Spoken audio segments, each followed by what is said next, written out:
Vamos começar a nossa sessão já com uns minutinhos de atraso, portanto, em vez de terem um quarto de hora cada um, já só vão ter 14 minutos.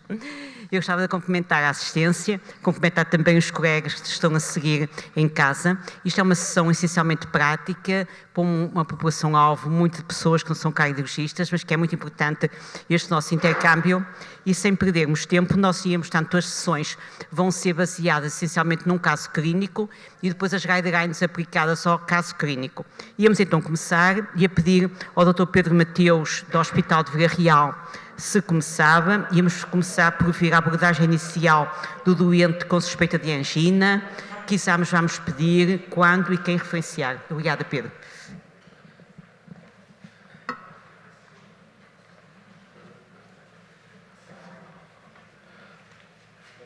Para passarem para trás. Antes de mais, queria cumprimentar todos os presentes na sala e a nossa audiência virtual.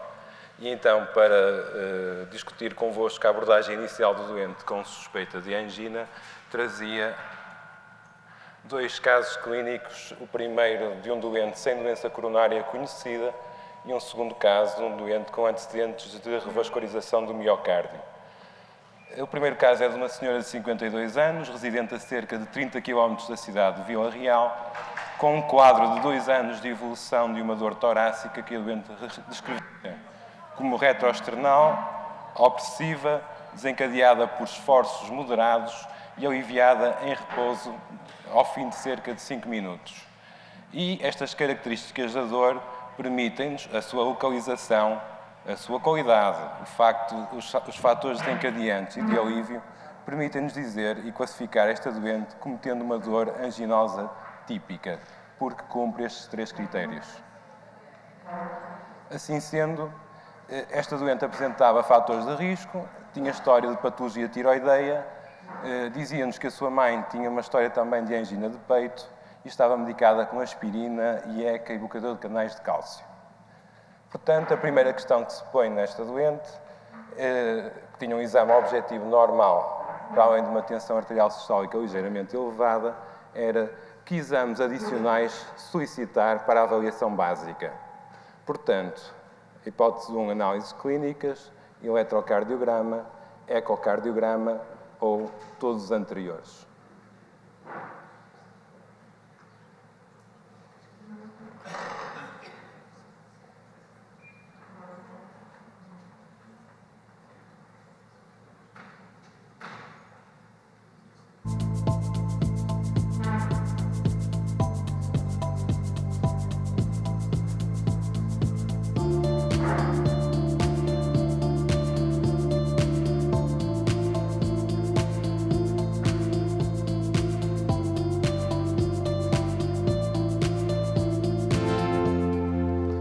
De facto,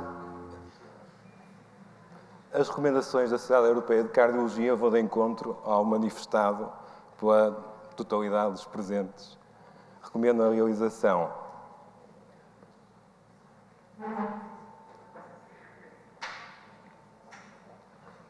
peço desculpa.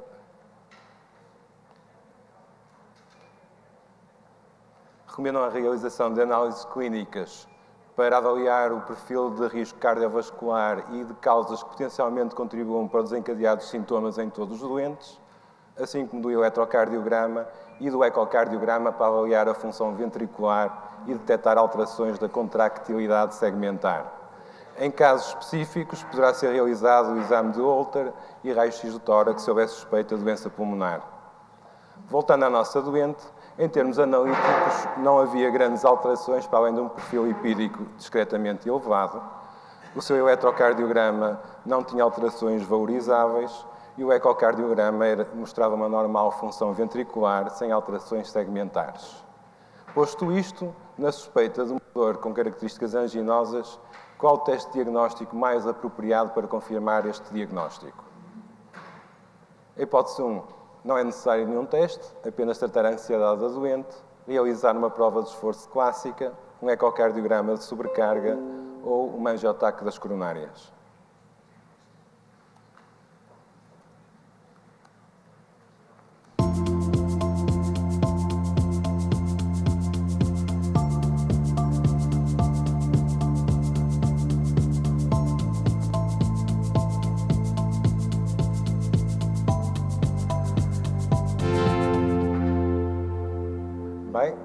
ninguém pensou tratar a ansiedade, o que é bom. Portanto, todos os outros, de alguma forma, escolheram a opção correta. De facto, para selecionar o teste mais apropriado, recomenda-se considerar previamente a probabilidade pré-teste da angina. Com base na idade, no sexo do doente e nas características da dor, classifica-se a probabilidade pré-teste de doença coronária, que no caso desta doente, sendo uma senhora de 52 anos, com um quadro de angina típica seria de cerca de 47%. Assim, nos doentes com probabilidade pré-teste baixa, isto é, menos de 15%, não se recomenda realizar um teste específico de provocação de isquemia e devem ser consideradas outras causas de dor e controlar os fatores de risco de acordo com o perfil individual. Nos doentes com probabilidade pré-teste elevada, mais de 85%, fica estabelecido clinicamente o diagnóstico de angina e a realização de exames poderá ser considerada para avaliação prognóstica ou até realizar coronariografia invasiva nos doentes que apresentem dor com baixa carga de esforço ou outras características sugerindo doença coronária grave. Nos restantes doentes, com probabilidade pré-teste intermédia, fica indicado realizar um teste para provocação de isquemia funcional ou um teste anatómico para a detecção de estenose das coronárias não invasiva. Assim, nos doentes com uma probabilidade pré-teste intermédia baixa, isto é, entre 15% a 65%, está recomendada a realização como teste inicial da prova de esforço nos doentes que tenham boa tolerância ao esforço e no qual não existam alterações de eletrocardiograma que o tornem não interpretável, como o bloqueio de ramo esquerdo, o ritmo de pace, o síndrome de Wolff-Parkinson-White ou depressões de ST maiores ou iguais a 1 milímetro no eletrocardiograma de repouso. Nestes doentes com probabilidade pré-teste intermédia baixa, o teste imagiológico, como o ecocardiograma, a ressonância magnética ou a cintigrafia de perfusão, é recomendado como opção inicial se houver acesso a esse exame, houver disponibilidade e a experiência o permitir. Em alternativa, o teste anatómico, isto é, a angiotaque das coronárias, pode ser considerada neste grupo, dado o seu elevado valor preditivo negativo nos doentes com probabilidade pré-teste intermédia baixa. Porquê então esta recomendação mais favorável aos testes imagiológicos? A cascata isquémica começa por haver uma alteração da concentração de íons no sangue venoso de retorno da área isquémica, ao qual se seguem então alterações da função diastólica e da função sistólica segmentar, que são detectadas nos testes imagiológicos. As alterações do segmento ST e da onda T e a dor anginosa são eventos mais tardios na cascata isquémica e isto explica que a prova de esforço padrão tenha uma sensibilidade na ordem dos 50%, em comparação com sensibilidades na ordem dos 80% para os testes imagiológicos e, em relação à coronariografia por angiotaque, sensibilidades na ordem dos 95% a 99%, com uma especificidade bastante mais baixa que os outros testes. Por isso, voltando ao nosso caso clínico, esta doente, que tinha uma probabilidade pré-teste de cerca de 45%, acabou, por motivos de acessibilidade, sobretudo, realizar um eletrocardiograma com prova de esforço, em que referiu dor torácica habitual, mas não teve alterações do segmento ST e da onda T. Foi medicada com atenolol, melhorou transitoriamente, mas ao fim de alguns meses voltou a referir episódios frequentes de dor torácica. E assim, neste momento, em que a doente está novamente sintomática, qual será a atitude diagnóstica mais apropriada? Repetir a prova de esforço periodicamente, realizar um ecocardiograma com esforço, uma angiotaque das coronárias ou um cateterismo cardíaco.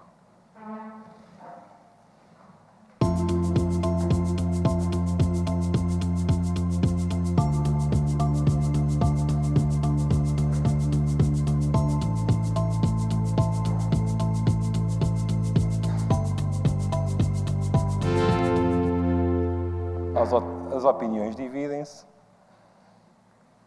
e, de acordo com as recomendações, nos doentes com suspeita de angina, em que o teste inicial foi inconclusivo ou não diagnóstico, sugerem, de acordo com as preferências individuais, Realizar, então, um teste imagiológico.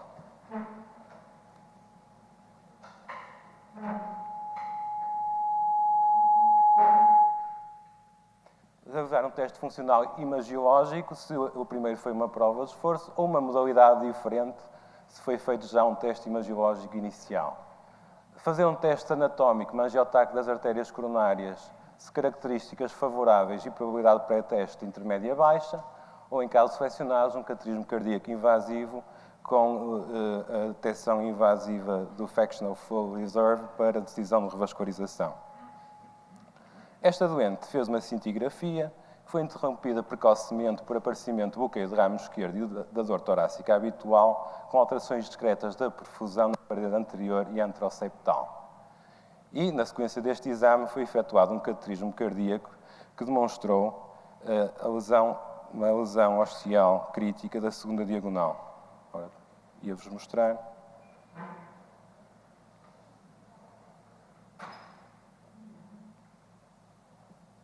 E, portanto, em resumo, dos doentes de sexo feminino, a prevalência da angina é elevada e nas doentes da classe etária dos 45 aos 64 anos é até mais prevalente que no sexo masculino. Isto deve-se a uma maior prevalência de doença coronária funcional, particularmente de doença microvascular. Avançando para o nosso segundo caso clínico, trata-se de um senhor de 57 anos que se queixava de uma dor torácica que era tipo peso, não tinha uma relação fixa com os esforços, durava 15 a 20 minutos e a resposta aos nitratos sublinguais era um bocadinho variável. Tinha como antecedentes uma hipercolesterolemia familiar, hipertensão e uma cirurgia de revascularização do miocárdio em 2001. Encontrava-se medicado com aspirina, estatina, ezetimibe, beta-bloqueador e ECA. O exame objetivo era normal. Em termos de análises clínicas, um lipídico elevado, apesar da medicação. O eletrocardiograma tinha alterações onde T nas derivações inferiores já habitual e o ecocardiograma era basicamente normal. Portanto, neste doente com uma história de revascularização do miocárdio e uma dor torácica de novo, qual o teste diagnóstico mais apropriado? Um eletrocardiograma com prova de esforço, uma ressonância magnética com sobrecarga farmacológica, realizar um cateterismo cardíaco ou qualquer um dos anteriores.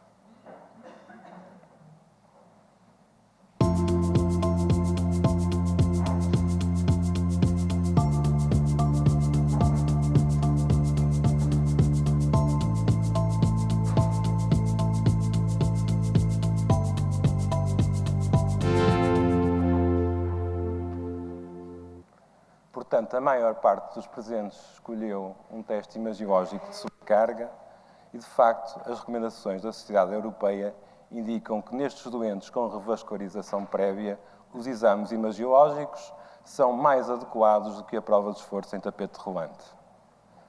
Este nosso doente fez, portanto, um ecocardiograma de sobrecarga que mostrou com doses elevadas de dobutamina alterações de novo da contractilidade segmentar nos segmentos basais e médios da parede inferior e posterior. E, de facto, depois foi referenciado para cateterismo cardíaco, que mostrou patência dos bypasses e doença crítica de novo da artéria coronária direita. Avançando, então, para a última parte da apresentação, no caso de uma suspeita de angina, que doentes e quando referenciar?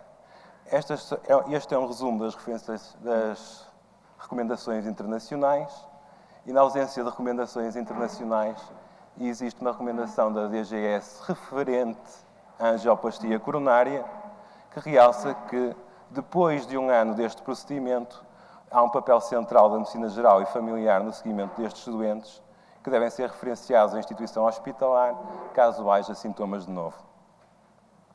E, portanto, em resumo, a definição de critérios de referenciação terá que ser efetuada em função quer da experiência local, quer do acesso a exames complementares de diagnóstico para testes de isquemia. Assim, parece-me consensual que os doentes com testes de isquemia positivos com critérios de alto risco devem ser referenciados para avaliação hospitalar, assim como aqueles doentes que têm testes positivos e que, após terapêutica médica inicial, persistem sintomáticos. Caso a caso, considero também que será adequado considerar a referenciação de doentes com perfil de risco moderado a elevado que apresentem quer testes de isquemia positivos ou duvidosos ou que tenham realizado uma prova de esforço que tenha sido negativa e necessitem de reavaliação. Por outro lado, doentes com probabilidade de pré-teste intermédia e alta e doentes com revascularização prévia, com indicação para testes imagiológicos de sobrecarga, poderão ser referenciados caso não haja acessibilidade a esses testes em meio extra-hospitalar. Obrigado pela vossa atenção. Obrigado, Dr. Pedro Mateus. Deixa estar aqui. Não sei se há perguntas da nossa audiência. Neste momento, não. Neste momento ainda não. Ainda não temos perguntas.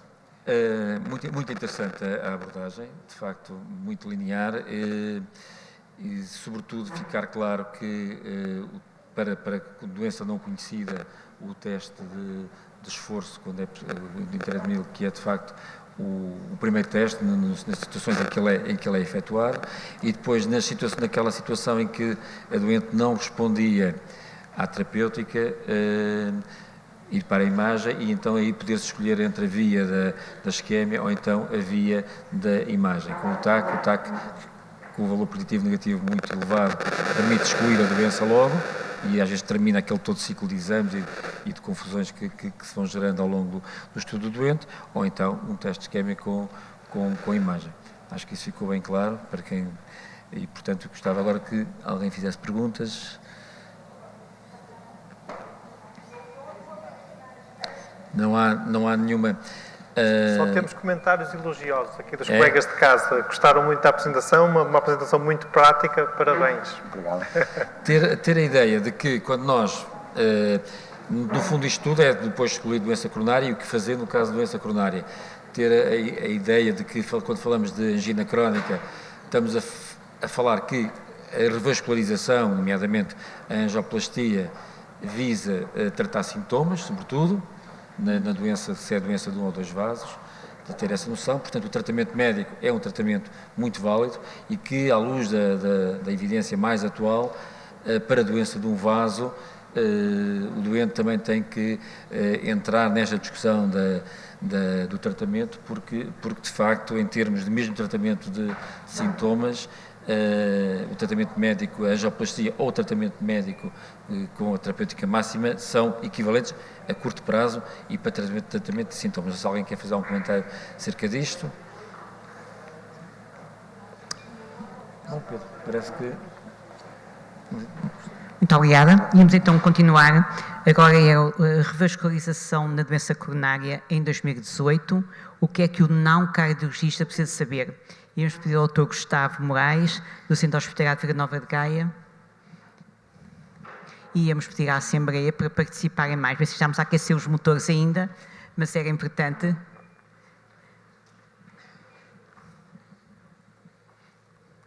O que se pretende aqui é noções muito práticas do nosso dia-a-dia, nomeadamente as pessoas que não estão em centros em que têm tanta acessibilidade, quando é que deve ser referenciado, quando é que não é necessário referenciar, e estamos todos muito atentos a isso.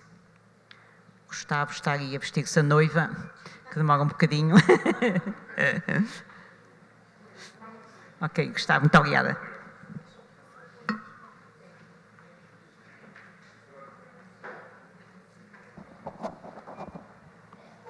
Agora com o equipamento completo. Bom, boa tarde a todos, boa tarde também à audiência virtual que se junta a nós para discutir este tema, que é o tema da revascularização da doença coronária.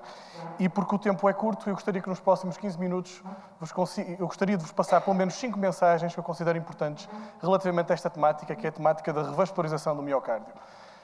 E a revascularização do miocárdio já tem pelo menos 50 anos. Mais do que isso, a paternidade da revascularização cirúrgica moderna é atribuída ao Sr. Favaldor em 67, mas indiscutivelmente que o pai da angioplastia coronária é o Sr. Grundzig, que em 1977 tratou esta descendente anterior.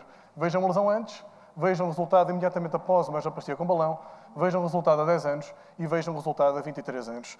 E isto correu bem, podia ter efetivamente corrido mal, e se tivesse corrido mal, provavelmente nós não estaríamos hoje aqui a falar sobre isto, não pelo menos com a tecnologia que temos e muito menos com a evidência que temos. E que evidência é esta? Ora, a revascularização do miocárdio é provavelmente das áreas médicas mais estudadas de sempre. Existem dezenas e dezenas de ensaios randomizados, de séries de doentes que comparam revascularizações cirúrgicas percutâneas, terapêutica médica otimizada, técnicas e subtécnicas entre elas, e, portanto, o pool de informação é efetivamente muito grande.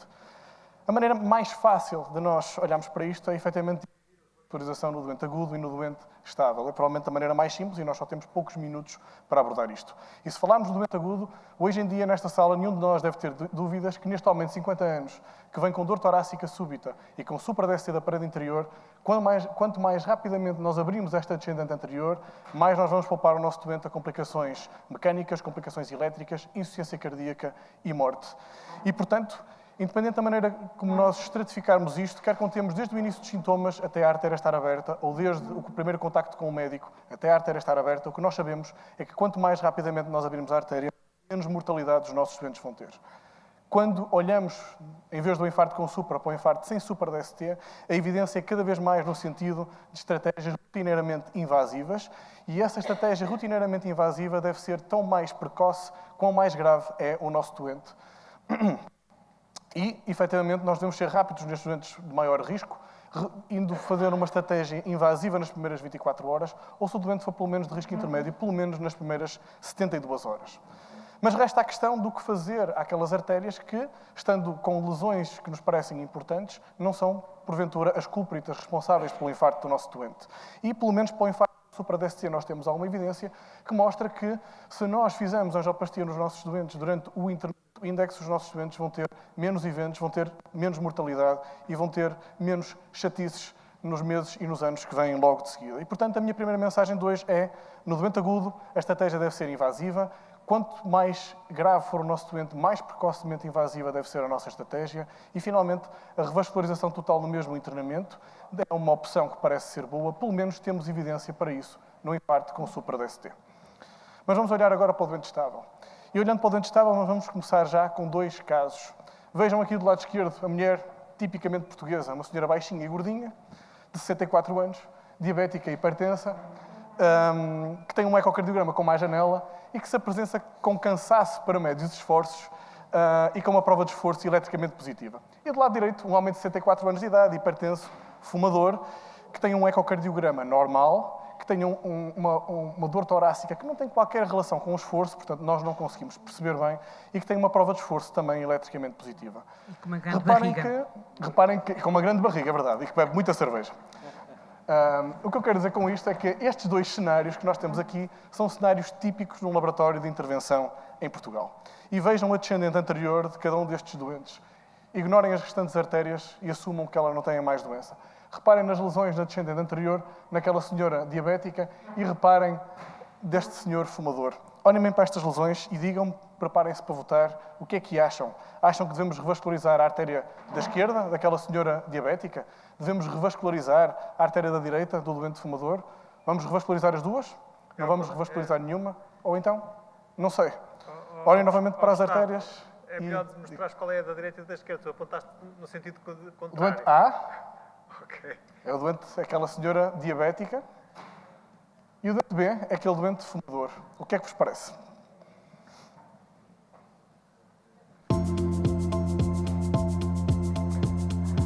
Eu acho que é muito isto.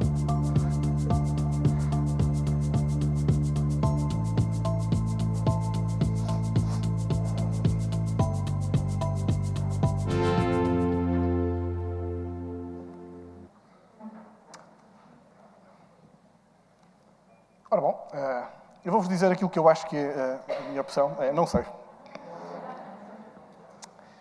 Reparem que nestes 2 doentes, nós temos efetivamente 2 doentes com vários fatores de risco cardiovascular, sem dúvida alguma, mas nenhum deles, em termos de queixas, nos convence plenamente. Esta senhora tem um cansaço para médios esforços, este senhor tem uma dor torácica que não tem qualquer relação com os esforços.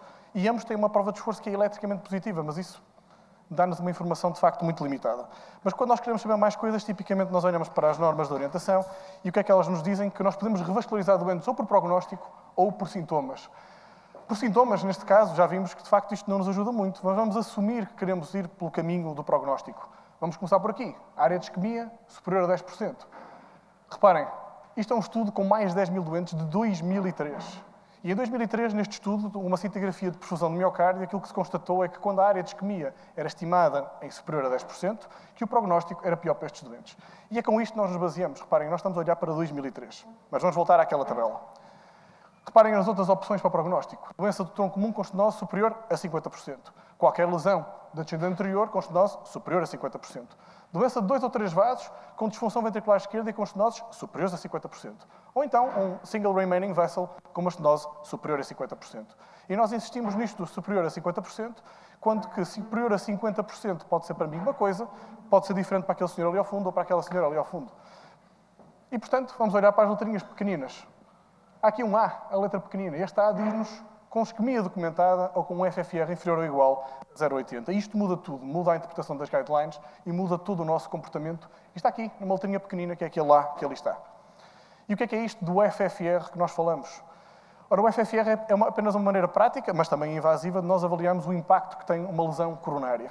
E se nós olhamos para o esquemático da circulação coronária desta forma simplificada, em que separamos o circuito arterial, a microcirculação e depois o circuito venoso, o FFR tem a vantagem de olhar só para a nossa lesão arterial e de excluir desta análise a microcirculação, que é uma coisa até frequente em alguns doentes que têm disfunção da microcirculação e, portanto, se apresentam, por exemplo, com queixas anginosas. Como é que nós avaliamos o FFR? Metemos um catéter guia na artéria, devia estar aparecendo na imagem, cá está ele. Fazemos cruzar um guia que tem um sensor de pressões que ultrapassa a lesão e fica neste esquema anatómico que podem ver aqui. E depois damos fármacos que vão vasodilatar a circulação coronária grande e a microcirculação de forma a eliminar a resistência. E a partir do momento em que nós eliminamos a resistência com isto, nós passamos a ter um fluxo que é diretamente proporcional às pressões, que é o que nós estamos a medir, e a partir deste momento, a relação entre as pressões, que é o que nós medimos, é uma inferência indireta da relação entre os fluxos. E isto é que é o FFR. E o FFR, pelos estudos, e vocês vão receber no dia-a-dia, todos nós recebemos relatórios cada vez mais com este tipo de avaliações, o FFR inferior ou igual a 0,80 é aquilo que é considerado importante. Isto vem de 2 estudos, o FAME-1 e o FAME-2, estudos de 2009 e de 2012, estudos com mais de 1000 doentes, em que no primeiro estudo foi mostrado que a angioplastia a olho, ou seja, aquela que não era guiada por estes princípios fisiológicos, tinha piores resultados do que a angioplastia que era guiada por princípios fisiológicos, e da mesma maneira o FAME-2 vem mostrar outra coisa. Eles já pegaram em doentes com um FFR inferior a 0,80, portanto com estenoses efetivamente importantes, e um braço foi para a terapêutica médica otimizada e o outro braço foi para a angioplastia. E aquilo que se mostrou é que os doentes que eram para a terapêutica médica otimizada neste contexto tinham muito mais eventos que os doentes de angioplastia, e isto motivou que o estudo fosse interrompido precocemente, e mais, os doentes submetidos à angioplastia neste contexto tinham um prognóstico sobreponível aos doentes que tinham FFR maior que 0,80, portanto, lesões teoricamente sem significado fisiológico. Vejam quão maus nós somos a avaliar a olho as nossas estenoses. Reparem que são dados do FAME. O que é que nós vemos? Para estenoses moderadas com cerca de 50% a 70%, mais de 1/3 dos nossos doentes tinham um FFR inferior a 0,80. E da mesma maneira, para lesões mais importantes superiores a 70%, ou então lesões de 91% a 99%, no pool global, 1/5 dos doentes tinham um FFR que não tinha significado fisiológico. Portanto, efetivamente, nós não somos assim tão bons a olhar para as lesões. Só uma palavra para este outro índice, porque nós também recebemos isto no dia-a-dia, produzimos isto no dia-a-dia, que é o IFR, que foi validado em 2 estudos publicados em 2017, muito recentemente, o Define Flare e o IFR Sweetheart, e ambos os estudos mostraram a equivalência entre o FFR e o IFR, sendo que o IFR é um índice semelhante, mas que não exige a administração daqueles fármacos, e o cutoff parece ser inferior a 0,89.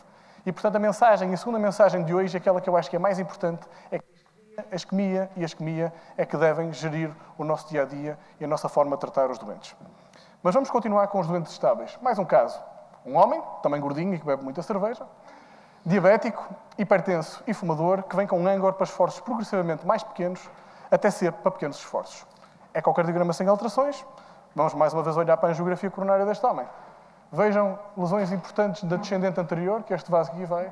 Vejam esta lesão importante nesta artéria circunflexa e depois outra lesão importante neste ramo obtuso marginal. Vejam esta oclusão crónica desta coronária direita, que já profunde por colaterais da própria esquerda. É um doente, de facto, diabético com muita doença. E neste doente, qual é que vocês acham que é a melhor estratégia? O que é que nós vamos fazer? Vamos assumir que há isquemia nestes territórios, para todos os efeitos. Muita doença, doença de 3 vasos. Vamos tratar todos por angioplastia de uma só vez. Vamos tratar por angioplastia, mas uma sessão cada vaso. Vamos fazer uma cirurgia de bypass para o maior número de vasos possíveis. Vamos fazer terapêutica médica otimizada ou vamos para o biomagnetismo? O que é que vos parece?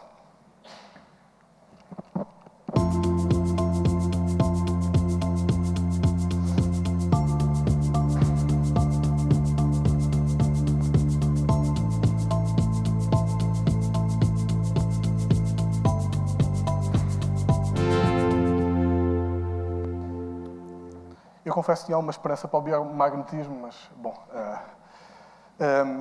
portanto, o que é que nós fazemos quando temos muitos vasos doentes? Vamos olhar novamente para as recomendações, e as recomendações dizem que quando nós temos doença de 3 vasos, com um syntax score inferior a 22, entre 23 a 32 ou superior a 32, nós temos comportamentos diferentes. Mas o que é isto do syntax score? Ora, não me interessa que, efetivamente, haja aqui uma percepção do que é o syntax, mas, na verdade, o syntax é uma medida indireta da carga da doença coronária e da complexidade da doença coronária. E isso é que é importante nós percebermos. E quando olhamos para os dados do estudo que validou isto, que foi precisamente o syntax, que é um estudo publicado em 2013, o que nós vemos é que, para aqueles doentes que têm doença coronária de 3 vasos, para o score syntax 0 a 22, portanto, menos carga de doença, menos complexidade de doença, as curvas eram sobreponíveis. Reparem que isto são resultados a 5 anos entre a angioplastia coronária e a revascularização cirúrgica, mas quando olhamos para scores superiores a 23, aí as curvas já começam a divergir e os resultados são mais favoráveis para a cirurgia de revascularização do miocárdio. Da mesma maneira, se olharmos para os doentes diabéticos neste contexto, e este é o FREEDOM, que é um estudo com muitos doentes publicado em 2012, o que nós vemos é que os resultados são sistematicamente melhores para a revascularização cirúrgica, e isto é válido para a morte cardiovascular, mas também para a morte de todas as causas, por mais surpreendente que isso possa ser. Já se olhamos, por exemplo, para o tronco comum, o que nós vemos é que para scores syntax baixos e intermédios, os resultados parecem ser superponíveis a nível de revascularização cirúrgica ou percutânea, mas quando olhamos para muita doença no tronco, aí, novamente, a cirurgia parece ser melhor. Para este doente com muita carga aterosclerótica, num doente diabético, efetivamente, estamos todos a ver bem, a cirurgia de bypass é provavelmente o melhor caminho possível.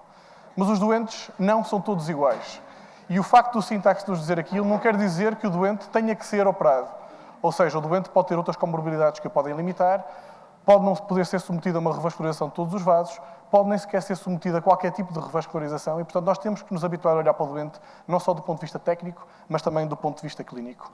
E, portanto, a minha terceira mensagem de hoje é que na doença multivase do tronco comum, vários fatores têm que entrar em conta e, evidentemente, os fatores anatómicos são importantes, mas os fatores clínicos são muito importantes. E a cirurgia parece ter maior desempenho quando nós temos muita doença, sobretudo na diabetes mellitus tipo 2.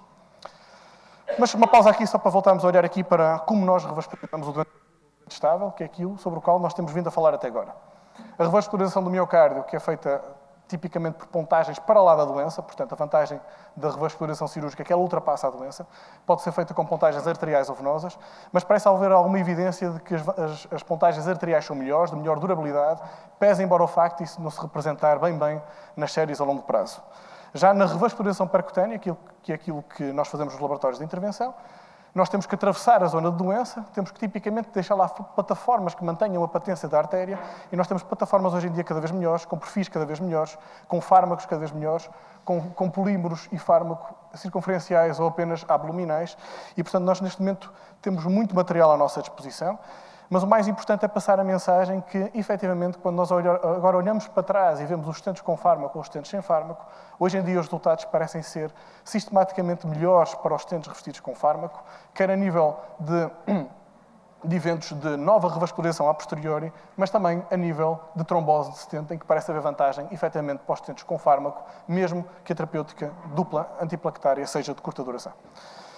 E, portanto, a minha mensagem 4 podemos usar preferencialmente stents com fármaco e que, em termos cirúrgicos, evidentemente, idealmente, nós devíamos fazer revascularizações com condutos arteriais.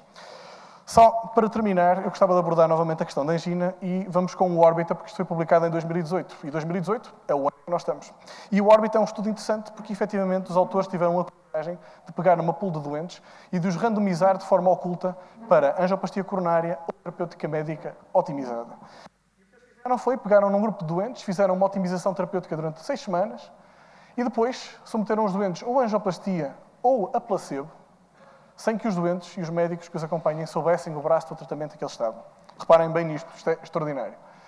E depois seguiram os doentes durante 6 semanas de forma muito próxima e finalmente, no final, fizeram a avaliação, sendo que o endpoint primário no Orbita era o tempo de exercício entre os dois grupos, a diferença, ou então a angina. E reparem que no Orbita, ao contrário, se calhar, do Courage, de há vários anos atrás, que fez uma tentativa de comparar também a angioplastia versus terapêutica médica otimizada, nós tínhamos lesões efetivamente graves. Reparem, nós tínhamos lesões críticas. 69% tinham lesões da descendente anterior.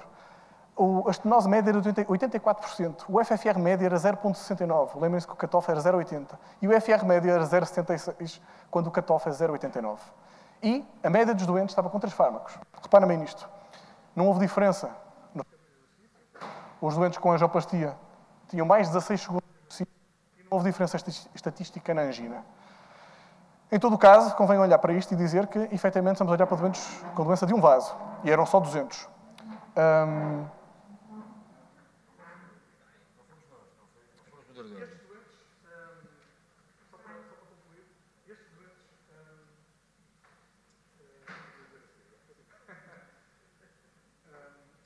Uma porcentagem grande destes doentes não tinha isquemia provavelmente documentada. E eles fizeram underline ao fim das 6 semanas. E depois falta analisar aqui o fator prognóstico. Finalmente, outra coisa importante destes doentes. Houve uma porcentagem maior de doentes que estavam no braço da angioplastia conseguiu saber o braço em que estava. Isto não deixa de ser surpreendido quando nós não vemos diferença estatística entre os dois grupos. E, portanto, para finalizar, a minha quinta mensagem seria que o ângor pode ser um sintoma enganador e nós temos de estar alerta para isto. Que a terapêutica médica otimizada é efetivamente muito boa no dia-a-dia e que nós temos que pegar no pulo disto tudo e saber analisar as coisas adequadamente.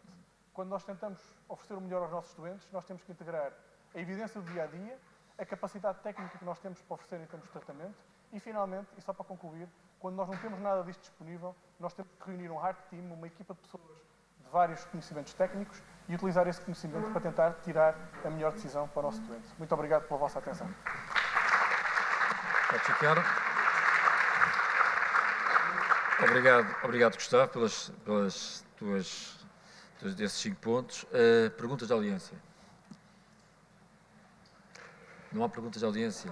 E de casa também não há? Já agora faço eu uma pergunta.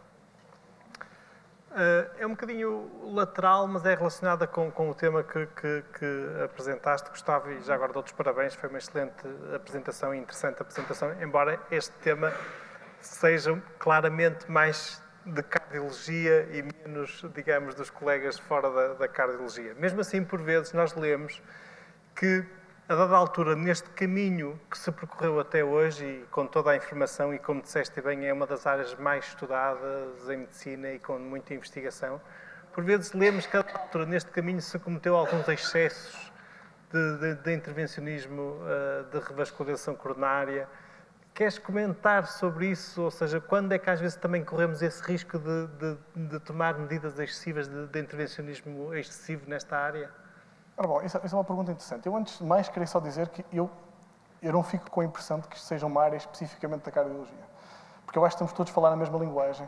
E aquilo que eu estou a falar aqui hoje, sim, efetivamente, apesar de eu achar que aquilo que qualquer cardiologista, intervencionista ou não, deve saber, eu acho que quem está no terreno tem que saber que isto existe. Porque nós temos que falar todos a mesma linguagem. E por isso é que eu não fiz uma apresentação.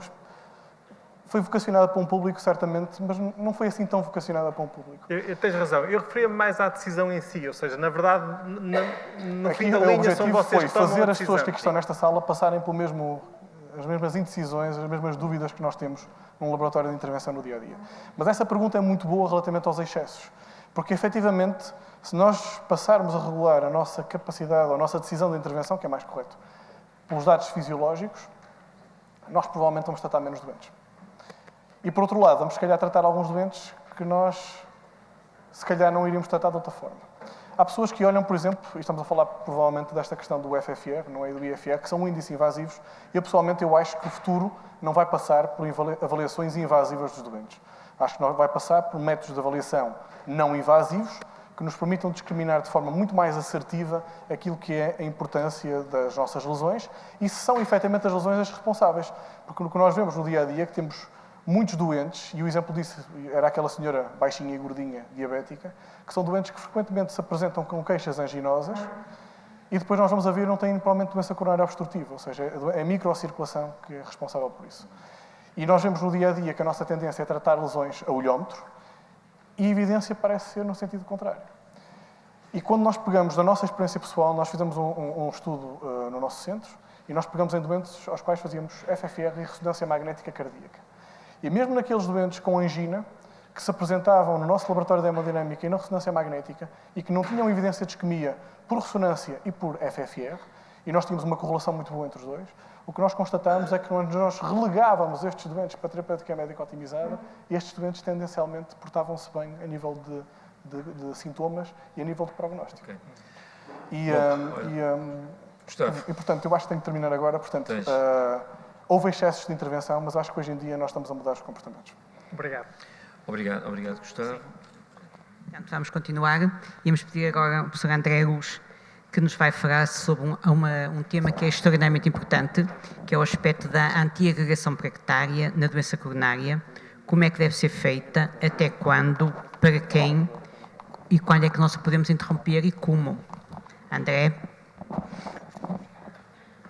Enquanto eles mudam o microfone, de facto, isto que o Gustavo esteve a apresentar vem na linha de que na doença crónica é importante esta sigla, o artigo, a discussão. O doente é um dos elementos também a ter atenção, porque o doente também tem uma palavra a dizer, tem que saber os resultados, que de facto a terapêutica médica também funciona. Bom. Ok, André. Então, muito boa tarde a todos. Cumprimento todo o ciberespaço e também todas as pessoas que estão aqui presentes, a professora Júlia, a professora Helder. Ora bom, antiagregação plaquetária na doença coronária, como, até quando, para quem, quando e como interromper. Isto é muito difícil em 15 minutos. Eu vou tentar dar o meu melhor, dizem que eu falo depressa, eu acho que é o mito urbano, mas vou tentar falar menos depressa. Muito bom. Então, eu queria só falar aqui 3 princípios que hoje norteiam, em seguimento da comunicação anterior, 3 princípios que eu acho que é importante nós nortearmos todos. A primeira é que a segurança das plataformas que nós usamos hoje em dia são muito boas. Nós devemos isso aos engenheiros, à indústria que realmente desenhou os novos stents, porque, de facto, o risco de trombose stent, que era uma coisa que se falava muito há uns anos atrás, tem decaído para valores residuais. O segundo princípio é que a taxa de eventos coronários num doente revascularizado depende muito mais da evolução da doença nativa ou do que a falência dos stents ou dos enxertos arteriais que os nossos cirurgiões colocam. E, finalmente, os doentes não são todos iguais. Ou seja, quando nós falamos de doentes estáveis versus doentes instáveis, estamos a falar de campeonatos diferentes. Porquê? Porque, de facto, quando estamos a falar de uma doença estável, eu penso que temos aqui colegas de medicina geral familiar ou internistas que veem doentes que têm a tal angina estável, que já falaram aqui anteriormente, o doente que faz a prova de esforço, que faz a cintigrafia e que tem uma isquemia muitas vezes silenciosa, é completamente diferente do doente que se apresenta com o símptomo agudo, em que o potencial inflamatório é muito grande e isso vai gerar, de facto, uma taxa de eventos acrescida no longo prazo. E, portanto, a plaqueta, e o que estou aqui hoje vou falar aqui de plaquetas, fundamentalmente identioplaquetários, é central naquilo que respeita, de facto, quando há uma ruptura da placa, da íntima, o que vai acontecer é que, de facto, há uma ativação da cascata da coagulação, em que a ativação plaquetar é muito importante. Passemos rapidamente para um caso prático. Um senhor de 50 anos, já faláramos aqui, eu não sei se ele é gordo ou se é magro, não faço ideia, e, portanto, estava com uma prova de esforço positivo, um estudo normal, um econormal, já com antianginoso, uma estatina e uma aspirina. E veio fazer cateterismo e encontramos esta lesão aqui, grave, crítica, da coronária direita proximal e foi tratada com 74 mm por 20. Ou seja, e o que é que isto quer dizer no léxico da carga de intervenção? A taxa de trombose existente é baixíssima, a taxa de restenose é baixíssima. Este doente provavelmente vai viver 10 anos sem termos nenhuma complicação relacionada com a plataforma. E, portanto, a pergunta que eu faço é, além da aspirina que este doente já fazia, que outro antiagregante plaquetar este doente deve tomar?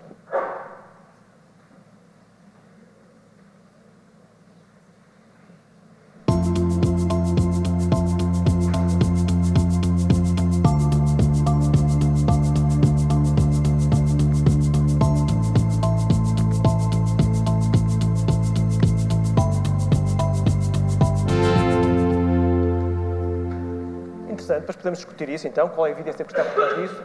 E a segunda pergunta que eu coloco já a seguir, não sei se já consigo colocá-la. E durante quanto tempo?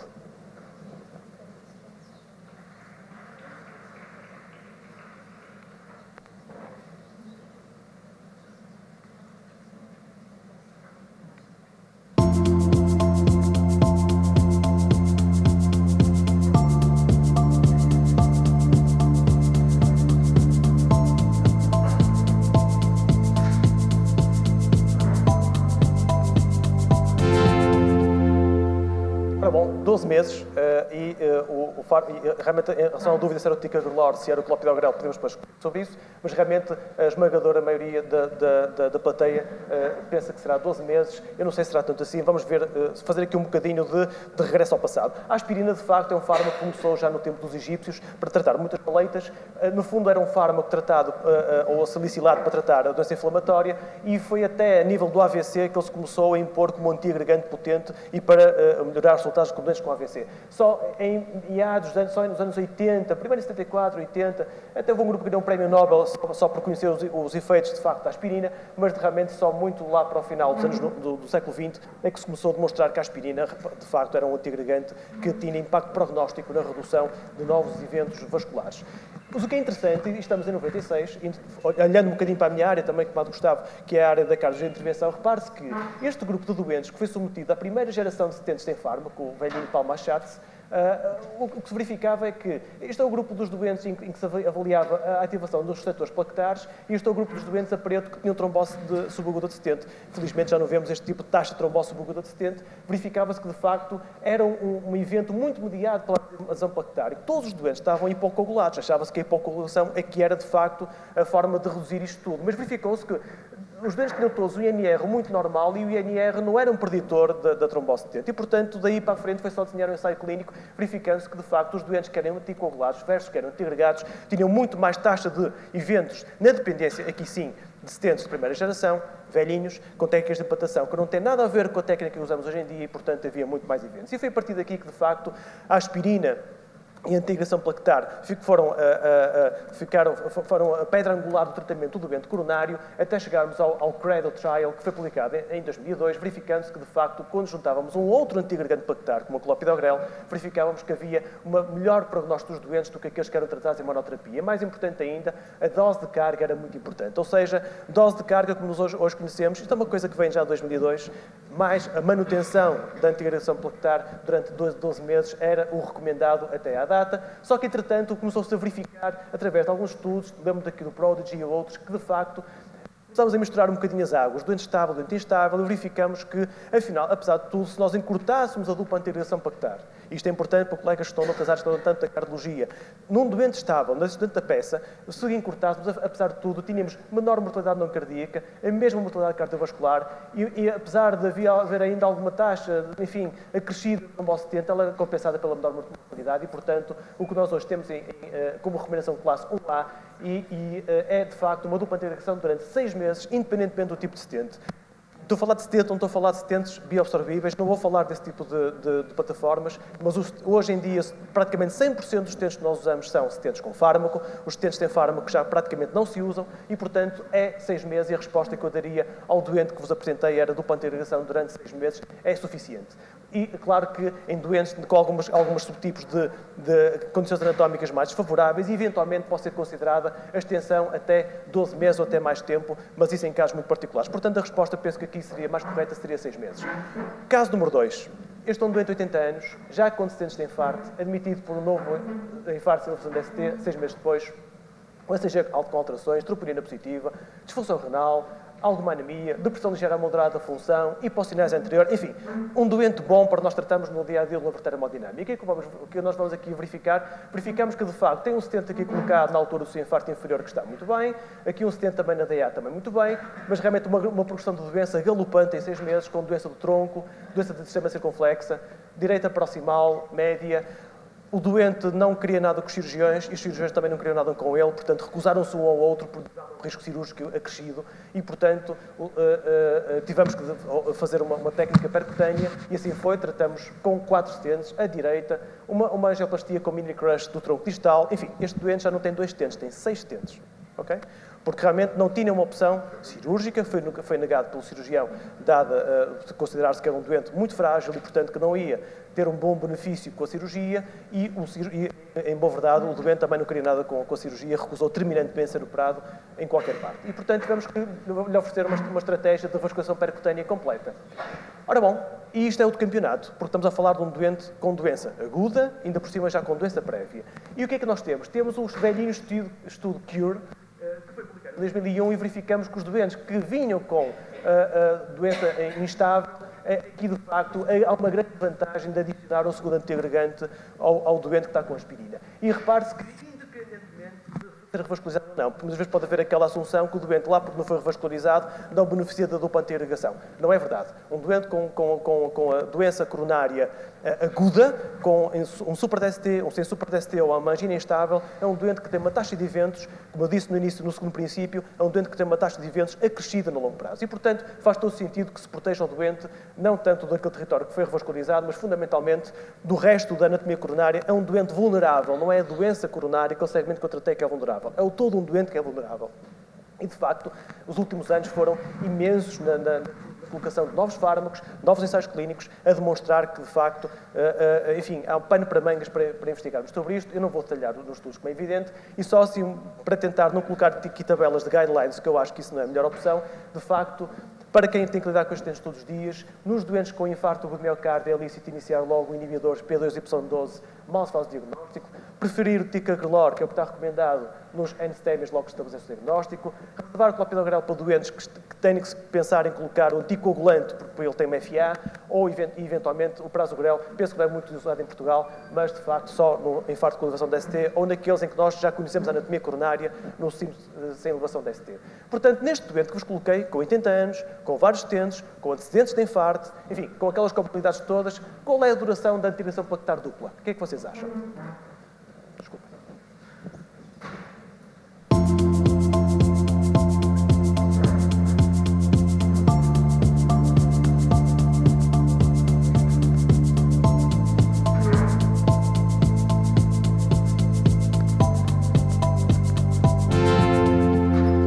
Bom, realmente, mostra que realmente temos todas dúvidas nisto, não é? De facto, a maior parte da sala acha que, de facto, são 38% 12 meses. Alguém sugere suportar para 12 meses.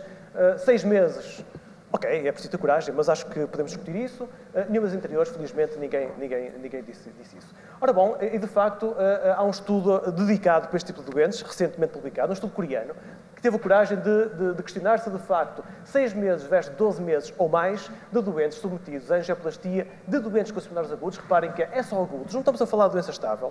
Reparem que 40% tinham STEMIs, 30% diabéticos, é o normal nas séries habituais, e verificamos que no endpoint composto para o que foi estudado não houve diferença significativa se o doente tivesse sobre 6 meses ou 12 meses. Realmente, quem disse 12 meses, se calhar tinha razão.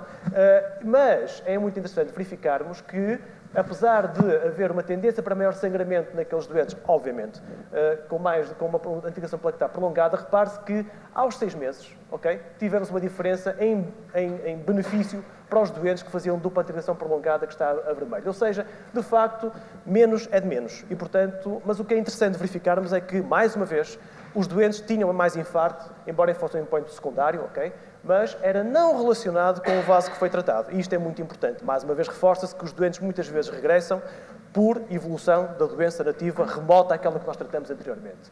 E realmente já sabemos isso através de uma meta-análise antiga, em que neste grupo que pegou em muitos doentes, verificou-se que quando se estendia a dupla antiagregação para além dos 12 meses, tínhamos menor taxa de eventos cardiovasculares e, mais uma vez, a maioria dos eventos ocorreram lesões de novo. Ora bom, isto levanta uma questão. Então, se este doente estivesse livre de eventos e eu retirasse o clopidogrel um ano depois, ou seja, sob aspirina apenas. Ora bem, nós sabemos o estudo Pegasus, foi um estudo que pegou exatamente nesta população de doentes que já com infarto antigo, e perguntou-se, bom, mas estes doentes não estão em risco de ter um novo evento? Realmente estão. E verificou-se que, quando se coloca, depois de suspenso o clopidogrel, dose de ticagrelor ou placebo, verificamos que os doentes que reiniciavam o segundo antiagregante plaquetar tinham menos taxa de eventos cardiovasculares no longo prazo. Mas eu pergunto outra questão. E então posso dar alta ao doente? Quando é que o doente fica mais vulnerável depois de retirar o clopidogrel um ano depois do seu evento? E o que é interessante verificar é que é nos primeiros 30 dias que o doente está mais vulnerável, ou seja, em toda a coorte que foi testada neste trabalho, isto é uma análise pré-especificada do Pegasus, verificamos que são aqueles doentes em que nós suspendemos há 30 dias atrás o clopidogrel, aqueles que mais vão beneficiar da reintrodução do novo antiagregante plaquetar. Se o doente tiver há mais ou menos um ano, só com a sua aspirina, em que já teve o infarto e a revasculação há 2 anos atrás, provavelmente a introdução do ticagrelor não tem qualquer tipo de efeito. E isto é muito importante. Portanto, aquele momento em que nós achamos que o doente já está mais ou menos já passaram os 12 meses, estamos mais ou menos tranquilos. Cuidado, que é nesse momento em que pode realmente ter um novo evento, mais uma vez, na dependência da evolução da doença coronária. Ora bem, este doente tem todos os critérios para aumentar, para termos de hospitalização mais de 12 meses. Ninguém tem dúvidas destes critérios de risco que ele tem, é um doente com vários defensas, etc., mas deve ser considerada, mas na ótica de uma terapêutica mais dirigida a cada doente, eu fiz aqui este score. É um score que eu peguei nos dados deste doente da PES e verificamos que, pelo contrário, é um doente que eventualmente deve ser antecipada a retirada do ticagrelor, do clopidogrel, que foi o segundo antiagregante que ele estava. Mas estou a usar outro score, afinal, é para usar standard. Reparem como isto é tudo complexo e por isso eu percebo que as vossas decisões foram todas muito divergentes e ninguém sabe muito bem o que fazer neste doente. O que é que eu acho? Eu acho que temos que ter um bocadinho de bom senso e, de facto, perceber que as guidelines, por muito pujantes que sejam, não nos resolvem estes problemas todos e temos que ter bom senso. A medicina ainda é uma arte e temos que pensar e falar todos a mesma linguagem. Eu acho que isto não é só da cardiologia, é de facto de todos os médicos que tratam este tipo de doentes. De facto, um doente que tem um risco, temos que ajustar o risco hemorrágico, o risco trombótico, e se é um doente agudo ou se é um doente estável que foi submetido a uma técnica de revascularização com stents. Há uma grande questão, e se o doente vai ser operado? Imaginemos que este doente vem com hematoquésias 4 meses depois, o NSTEM. É uma coisa que é muito frequente na vossa prática clínica diária, não é? Ora bom, eu tirei, não há estudos randomizados, há papers de consenso, é um paper de consenso italiano, muito bem feito, com várias especialidades, tem várias tabelas, para que se eu tivesse a fazer endoscopia, nós não temos que suspender os 2 antiagregantes pactários, isso é muito importante, ok? E se o doente tivesse de ser operado, por exemplo, tem uma neoplasia do cólon, só em casos, neste doente tem um risco trombótico, estamos de acordo, muito elevado, 6 stents, muita doença, não temos que suspender, é claro que isto é uma conversa que temos que ter com o cirurgião, é muito fácil dizer isto, mas o cirurgião que está com o doente na mão é que mas eu não opero o doente com dupla antiagregação pactar. Mas é uma grande discussão que temos que ter, mas naturalmente é difícil fazer outro tipo de situações. O meu centro faz transplante hepático, já tenho 3 ou 4 doentes que foram submetidos a transplante de fígado a tomarem aspirina porque tinham stents coronários e, portanto, cada centro se fará aquilo que achar. Só muito rapidamente, se o doente estiver sob um clopidogrel e a gente quiser passar para ticagrelor, ou tiver um ticagrelor e quiser passar para clopidogrel por razões económicas, que é uma coisa que vos vai acontecer também na vossa prática diária, há internistas que trabalham em unidades intermédias, há internistas que fazem consulta, há médicos de emergência familiar que têm esta questão, e de facto não se esqueçam que não está estudado, está tudo amarelo, a única coisa que está estudada é quando nós queremos passar para ticagrelor, mas por exemplo, a mais frequente alteração é esta aqui, o doente está com ticagrelor, e se queremos passar para clopidogrel, não se esqueçam que temos que fazer uma loading dose, ou seja, os alvos terapêuticos são diferentes e, portanto, se tiramos o ticagrelor e queremos passar para o clopidogrel, temos que fazer uma dose de carga. Ora bom, mensagens finais, acho que usei o tempo todo. Na doença coronária sintomática não aguda, submetida a vascularização consistente, 6 meses. Okay? Na doença coronária aguda, geralmente 12 meses, preferir mais de 12 meses em caso de elevado risco trombótico e que não ponham em risco o doente do ponto de vista hemorrágico. Usar scores de risco, o conceito de risco residual é muito importante. Quando suspender antiagregante pactário e cirurgia, depende do risco trombótico, depende do risco hemorrágico, depende de que tipo de procedimento vamos fazer, depende de que equipa que vai fazer. Tenho colegas de gastologia que não medem se o doente estiver a fazer a clopidogrel aspirina, tenho colegas que fazem polipectomia sobre dupla antiagregação pactar. Temos que falar entre todos nós. Isto não é só cardiologia, isto interseta várias áreas do saber e atenção que na reintrodução do antiagregante pactar não esqueçam das doses de carga, porque senão o doente pode estar a fazer um evento de novo. Muito obrigado. Obrigado, André. Mantém o slide. Pede para manter o slide, o último teu slide, para a discussão importante, porque de facto puseste muitas dúvidas e se calhar não consegue. Já não consigo. E este slide resume muito bem, porque depois de ouvir assim muitas dúvidas, este slide mesmo, ajuda de facto a estabelecer vários pontos. Perguntas na audiência? Da audiência virtual não há? Temos uma pergunta que até ficou já de manhã e que nós sabíamos que íamos ter este módulo e por isso ficou aqui um bocadinho de reserva. E se o doente for hipocoagulado? Pergunta a colega. Tem na mesma indicação para a antiagregação? Não? Eu não toquei nesse ponto porque isso era mais meia hora. Okay? Era impossível falar aqui da questão da hipocoagulação. Okay? A hipocoagulação é o elefante na sala. Okay? Porque nós, de facto, hoje em dia, felizmente nos últimos 2 ou 3 anos, tivemos alguns estudos, nomeadamente com o advento dos novos anticoagulantes orais, os não antivitamínicos K, e o que verificamos é que um doente, vamos falar do mais clássico, que é um doente com FA não valvular, em que, de facto, cada vez mais temos doentes antiagregados por causa da doença coronária e hipocoagulados por causa da FA. Como é que vamos juntar isto tudo? A coisa mais fácil é fazer as três coisas. Se ele tem um stent, tem doença coronária, e o problema da doença coronária é um problema plaquetar, mas precisamos de um anticoagulante, há aqui duas opções. Ou pomos o doente a fazer tudo. Muita carne no assador. Cuidado, porque ele vai sangrar. 20% destes doentes sangram ao final de 12 meses. Portanto, não é uma boa opção. E geralmente o doente que mais beneficia de pôr muita medicação é aquele que mais vai sangrar também. Porque o risco isquémico e o risco trombótico estão os dois na mesma lado da balança, não tem balanças diferentes, no mesmo lado da balança. E depois, o que se pode eventualmente hoje considerar é a retirada precoce do medicamento mais antigo desta história toda, que é a aspirina. E o doente está com clopidogrel, o ticagrelor não tem lugar aqui, e colocar um novo anticoagulante. Okay? Portanto, é uma atitude arriscada, mas já existe alguma evidência significativa, como Pioneer, apesar de ser um estudo ainda com pouca dimensão para fazer esse tipo de aferição, mas pelo menos mostra a segurança. Okay?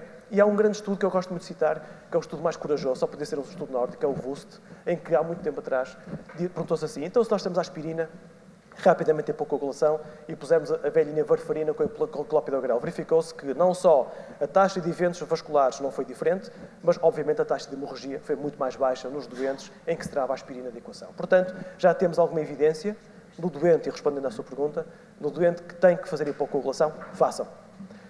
Puxando a brasa à minha sardinha e também, se calhar, ao do Gustavo, há uma coisa chamada encerramento do pênis auricular esquerdo. Se o doente realmente tiver que fazer... Não compliquemos, calma. Não compliquemos. Nós estamos aqui a falar para uma assembleia essencialmente de não cardiologistas, que foi isso que nos foi pedido. Portanto, na prática, eu vou fazer perguntas muito concretas. Um doente tem uma FA, quando vai ser cateterizado, tem uma FA, nós colocamos um stent da nova geração. Como é que o medica? Ok. O doente estável, está com FA, está com NOAC. Se for uma lesão simples, se for uma lesão com baixo risco trombótico, eu não ponho aspirina, ponho só clopidogrel, dose de carga, e o doente tem alta com o clopidogrel e o NOAC.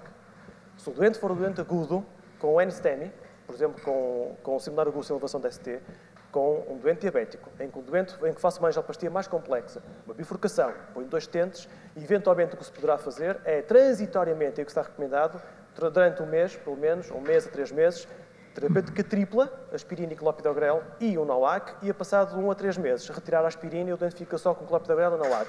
Ao final de 1 ano, se o doente estiver estável, tirar a antirrigação plaquetar da equação e fica só com e ficar só hipocoagulado. Ok, portanto, o doente vai ter que ficar hipocoagulado, é indiscutível, de preferência a hipocoagulação com o NOAC, porque o risco hemorrágico, nomeadamente cerebral, é menor.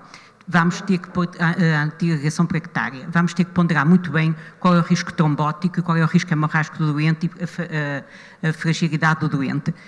Idealmente, podemos pôr durante 1 mês a terapêutica tripla ou podemos pôr logo de início o clopidogrel com o NOAC. Temos aqui que ponderar. Isso é uma coisa que eu acho que é muito importante. Outra coisa que também acho que é muito importante é que eu sugeria aos colegas que não são cardiologistas ou que não estão tão habituados a lidar com isto, que nunca interrompam a dupla antirrigação plaquetária sem falarem com a pessoa, com o laboratório de hemodinâmica, porque todos os casos são casos diferentes. Uma coisa é nós colocarmos um stent naquela coronária direita, conforme há bocado foi mostrado, ou colocarmos 6 stents de um doente. Portanto, o risco é muito maior numa situação e é noutra. Que tipo de procedimentos é que se conseguem fazer, manter a dupla antirrigação, também é discutível. As guidelines, nomeadamente umas que saíram da ERA este ano, já em 2018, e que eu sugiro que todas as pessoas as tenham na gaveta da secretária, como eu costumo dizer, ajudam-nos a ponderar os casos, caso a caso, porque há situações em que é muito complicado nós interrompermos e temos que saber que tipo de cirurgia é que o doente vai fazer. Se o doente vai fazer uma cirurgia plástica ou uma cirurgia em que não faz mal eu adiar, é preferível adiarmos 3 a 6 meses após a implantação de stent. Se for uma situação muito aguda, tem que-se, naquele caso concreto, tomar a decisão no momento. Em relação a uma coisa que o André disse, também é muito importante, que é o problema das colonoscopias. Quando nós vamos fazer, e ver que vem nas guidelines, para a colonoscopia é considerado um procedimento de baixo risco e dizem que não é necessário ser interrompida a terapêutica dupla antirrigação plaquetária. Na prática, quando se vai fazer uma colonoscopia, nós não sabemos se é só uma colonoscopia de diagnóstico ou se é uma colonoscopia com necessidade de intervenção. Fazer intervenção sob lupa anti-radiação plaquetária, podemos ter problemas hemorrágicos significativos. Portanto, aquilo que eu faço, a minha experiência pessoal, que é discutível, é aquele género. Para a colonoscopia, eu vou fazer de conta que o doente vai precisar de fazer polipectomia e faço a preparação como se eu fosse precisar de fazer polipectomia. E temos o cuidado e tentar, na medida do possível, a colonoscopia que todos nós temos que fazer a partir de certa idade, não ser muito em cima do procedimento que eu vou. E são casos concretos. Perante a dúvida, telefone para o centro glucosistente. Muito obrigada, André. Vamos então continuar, porque estamos a cumprir o tempo, temos a seguir algo. E então íamos passar a palavra à doutora Sílvia, que é do Centro Hospitalar da Universidade de Coimbra e que nos vai falar sobre a prevenção secundária na doença coronária, que fármacos devemos utilizar e quais são os valores-alvos que nós devemos procurar alcançar. Sílvia, as noivas nesta sessão demoram muito tempo a ser preparadas, ok? Boa tarde a todos, um cumprimento especial para os moderadores desta sessão. Até ter a minha apresentação, gostaria de vos dizer que tentarei fazer uma abordagem muito prática para não cardiologistas e tentar simplificar ao máximo mensagens que é fundamental aplicar na nossa prática clínica. Começo então pela apresentação de um caso clínico, homem, 55 anos, antecedentes de um infarto da parede anterior há 2 anos. Nesse contexto, fez angioplastia primária de DA com a implantação de um stent farmacológico. Nessa mesma altura foi feito o diagnóstico de diabetes tipo 2, apresenta dislipidemia, apesar do seu infarto há 2 anos, continua a fumar, embora com uma carga tabágica mais baixa, 5 cigarros por dia, e apresenta excesso de peso. Em termos de medicação, o doente mantinha dupla antiagregação plaquetar, atorvastatina 80 mg, ramipril 5 mg, carvedilol 12,5 mg 2 vezes por dia e metformina 1000 2 vezes por dia. Na consulta em que foi avaliado, portanto na consulta 2 anos pós-infarto, o doente apresenta estas análises e chama a vossa atenção: colesterol LDL de 80 mg por decilitro, glicemia de 145, uma hemoglobina A1C de 7,5. E, caros colegas, esta é a nossa infeliz realidade em muitos doentes de 55 anos que tiveram um evento cardíaco agudo grave que podia ter condicionado a morte e que, passados 2 anos, apresenta estes fatores de risco, enfim, com esta ficha lipídica e com este controle metabólico. Eu penso que ninguém nesta sala teria dúvidas em como classificar o risco cardiovascular deste doente. É naturalmente um doente com risco cardiovascular muito elevado, porque tem doença cardiovascular documentada, tendo mesmo um evento coronário agudo. Mas há alguns números que nós precisamos de ter presente no nosso dia-a-dia, que é o seguinte: 1 em cada 5 doentes após um infarto agudo do miocárdio vai sofrer um novo evento cardiovascular, notem, morte cardiovascular, infarto ou AVC no ano seguinte. E vejam que nos doentes que sobrevivem ao primeiro ano pós-infarto, cerca de 20% vai ter um destes eventos nos 3 anos a seguir. Okay? As coisas a nível intra-hospitalar têm evoluído muito em termos de tratamento, temos conseguido melhorar muito o prognóstico do doente com síndrome coronária aguda, mas o problema está claramente depois no seguimento a longo prazo. E aqui, caros colegas não cardiologistas, partilham connosco, cardiologistas, esta responsabilidade. E, portanto, para otimizar, para melhorar o prognóstico do nosso doente, o que é absolutamente crucial? Intervenção no estilo de vida e um controle rigoroso de todos os fatores de risco para alvos preconizados na prevenção secundária, e foi este o tema que me foi dado. Notem, novidade nenhuma, quais são os alvos terapêuticos preconizados em prevenção secundária?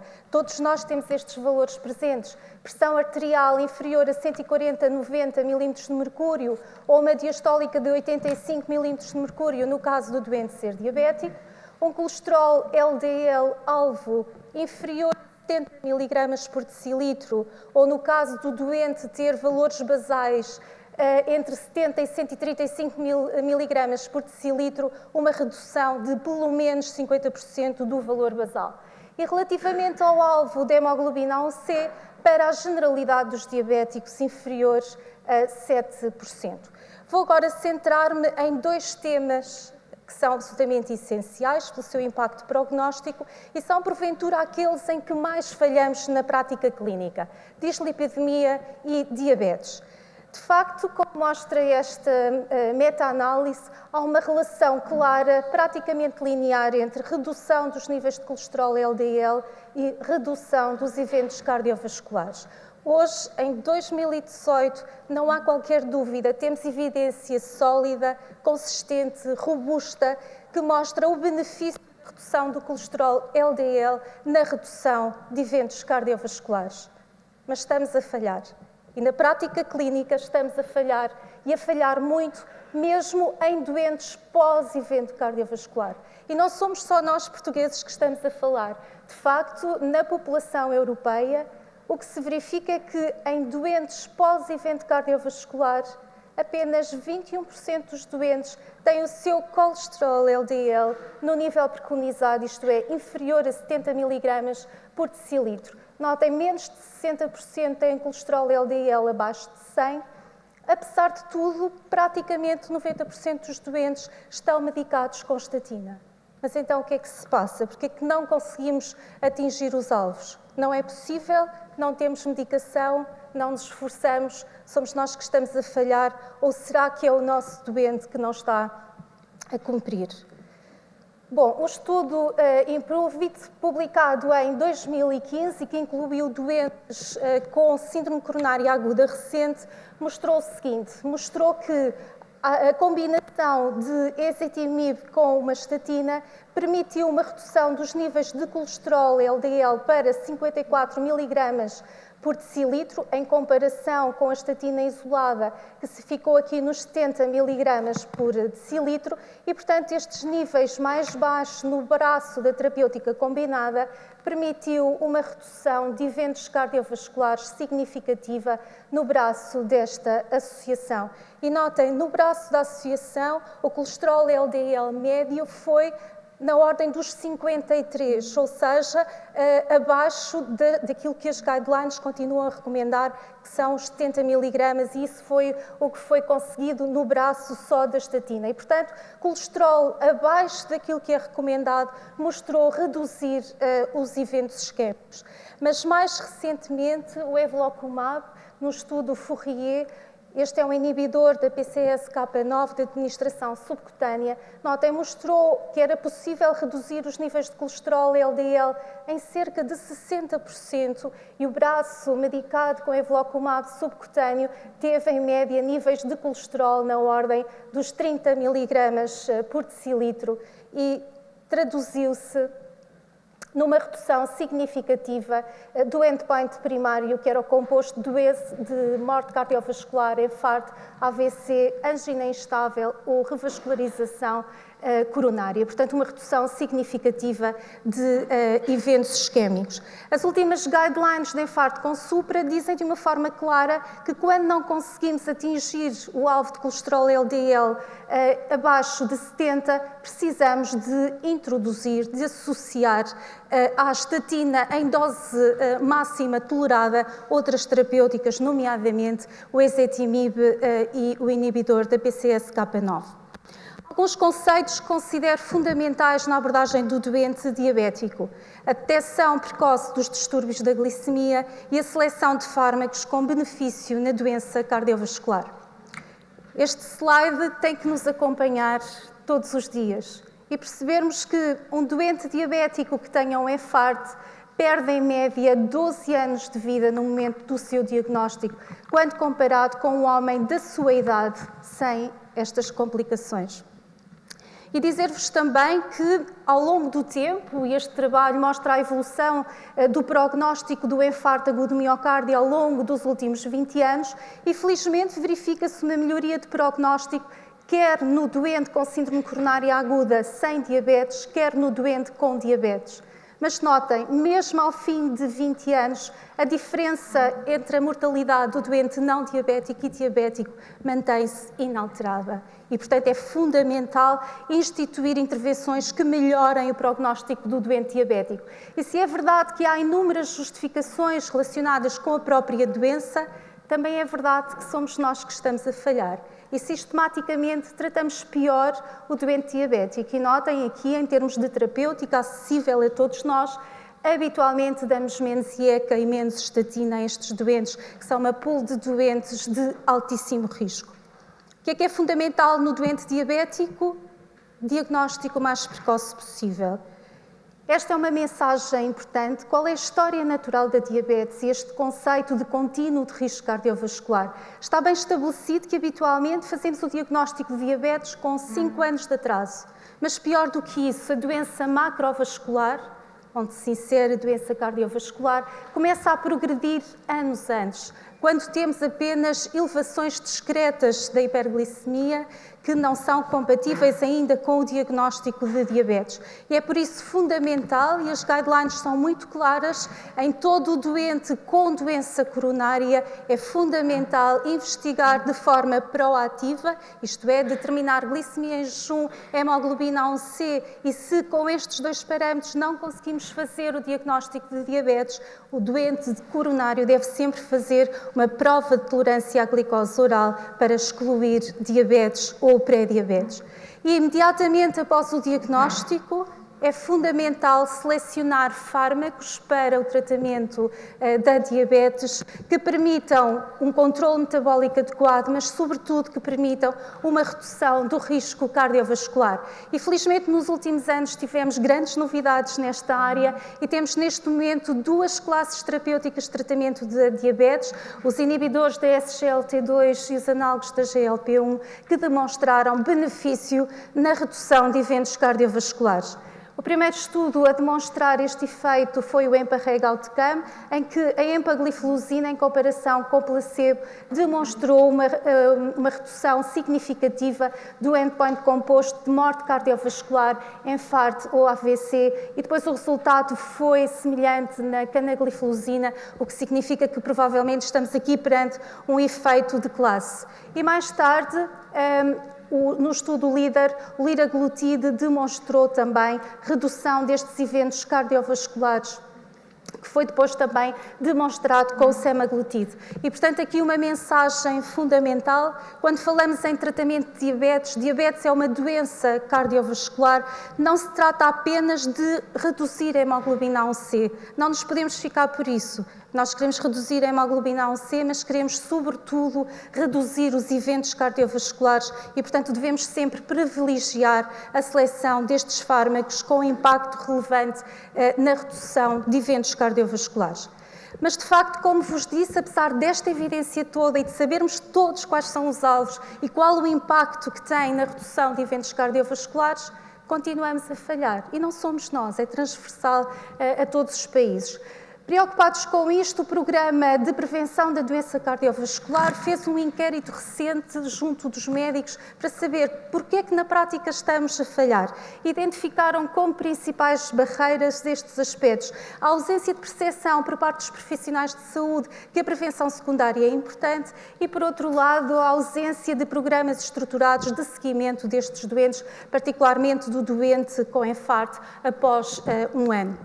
Preocupados também com este problema no nosso país, o Grupo de Estudos de Cuidados Intensivos Cardíacos fez uma proposta recente de que todas as cartas de alta de doentes que têm alta hospitalar pós-síndrome coronária aguda devem incluir informação relevante para todos os médicos que vão seguir este doente fora do hospital, nomeadamente os médicos de medicina geral e familiar, no sentido de organizarmos as ideias e de toda a gente saber quais os alvos terapêuticos para o nosso doente. Então, quais são as nossas propostas? Incluir mesmo medidas muito práticas de intervenção do estilo de vida, qual a dieta adequada, manutenção do peso, como promover a atividade física para cada doente em particular, cessação tabágica, colesterol LDL-alvo inferior a 70 mg por decilitro ou redução de pelo menos 50% nos doentes com níveis basais entre 70 e 135 mg por decilitro.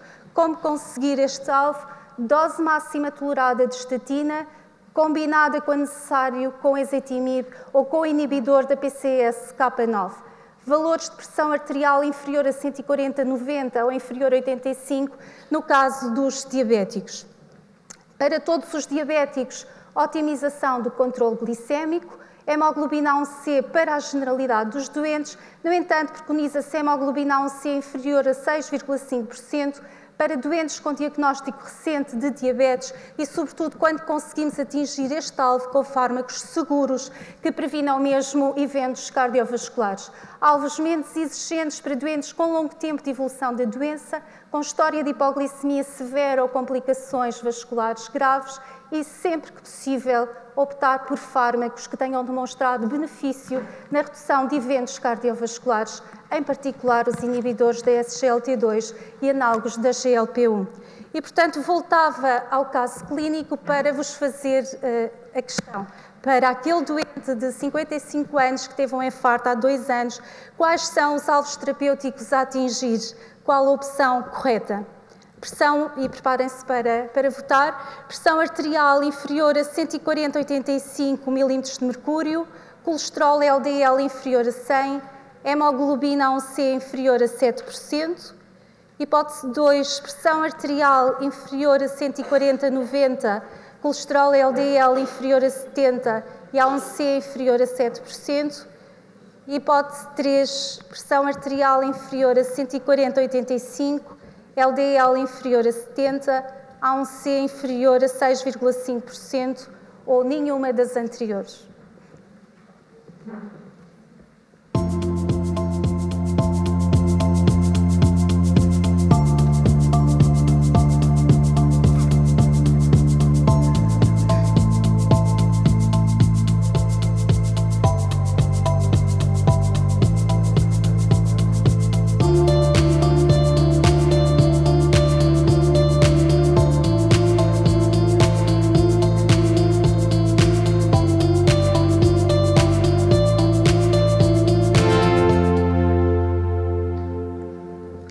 Muito bem, penso que só por isto valeu a pena esta apresentação e queria apenas terminar, deixar-vos um pensamento que se aplica muito bem a esta área da prevenção secundária. De facto, não basta saber, é preciso aplicar e não basta ter boas intenções, é preciso meter mãos à obra e fazer. Obrigada pela vossa atenção. Obrigado, Sílvia. Deixaste os alvos muito bem claros. Foi excelente a apresentação. Gostava de fazer uma pergunta. Como é que te situas em relação à campanha que tem havido nos mídias em relação às estatinas? Bom, relativamente a esse problema, é um não problema. A evidência é muito sólida. Eu diria que a evidência é esmagadora no que diz respeito ao benefício da redução do colesterol LDL na redução de eventos cardiovasculares. Acho que o que falta é nós, médicos, tomarmos a iniciativa de contrapor, de dar resposta, de conseguir estar também na comunicação social, mas, sobretudo, em fóruns como estes, que dentro de todas as áreas da medicina não haja esta dúvida, mas é verdade que temos que conseguir também chegar ao público, porque outros conseguem e é claramente importante ultrapassar esse facto. Há perguntas da audiência? Temos aqui perguntas. Antes ainda da pergunta, se me permitem também uma nota. Com toda a delicadeza, eu não quero ser, digamos, indelicado nisto que eu vou dizer, mas isto é um debate académico e científico que eu tenho vindo a ter a nível, que diria, internacional, do ponto de vista de investigação e de definição de conceitos. Nomeadamente, prende-se com o uso da designação de prevenção secundária neste contexto. E realmente, inclusivamente até às vezes em debates com colegas de cardiologia a nível internacional, eu sei que vocês usam esta linguagem, Mas, na minha humilde opinião e na de outros colegas da área e da especialidade, verdadeiramente isto não são medidas de prevenção secundária, são medidas de prevenção terciária.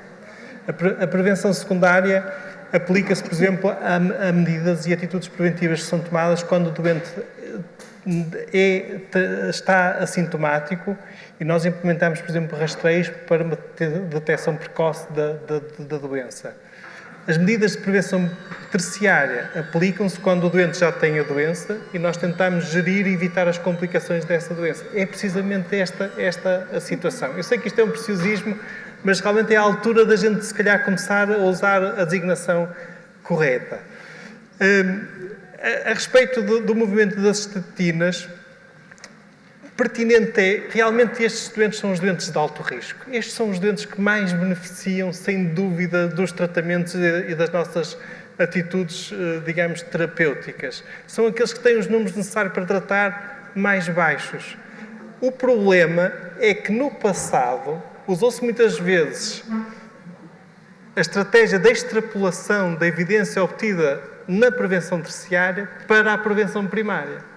E isso é que originou muito o excesso de intervencionismo e depois, em reação, muitas vezes, movimentos como os movimentos das antiestatinas. Se me permitir, claramente, quando abordamos este tipo de doentes, e aqui foi-me pedido para falar sobre doença coronária, portanto, são doentes obviamente classificados em muito alto risco, mas na abordagem de qualquer tipo de doente, à cabeça está sempre avaliar qual o risco cardiovascular do nosso doente e, portanto, atuar consoante.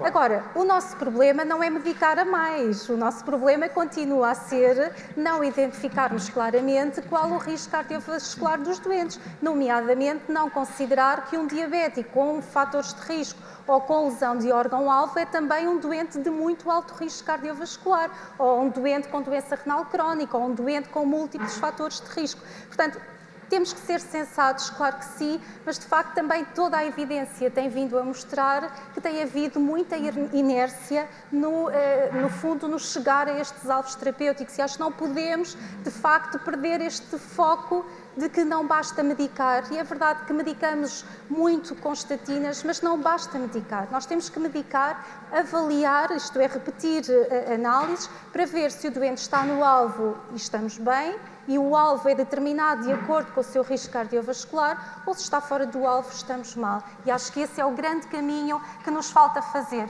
Eu trabalho numa unidade de cuidados intensivos cardíacos e aquilo que se nota é que hoje em dia não nos chegam com infarto agudo do miocárdio doentes que tenham 200 e muito ou 300 de colesterol. Não são esses doentes que aparecem hoje. São os doentes que já vêm medicados, simplesmente estão submedicados e não atingem os alvos que são preconizados. E esse é o caminho que nos falta fazer numa medicina de qualidade e numa medicina que tem provas de que, se cumprirmos estes alvos, vamos reduzir eventos. E, portanto, não vamos sequer entrar aqui em questões de custo-eficácia, porque é óbvio que é preferível medicar bem estes doentes com terapêuticas, eventualmente até mais caras, mas prevenir um evento coronário, porque se este doente tem um infarto agudo de miocárdio, se precisa de fazer uma angioplastia, um internamento em cuidados intensivos, claramente vai gastar muito mais. Muito obrigado, Sílvia. Vamos a terminar a sessão, já estamos em cima do tempo. Parabéns à organização, penso que é um trabalho muito útil, e aos oradores que foram muito claros na mensagem. Muito obrigado.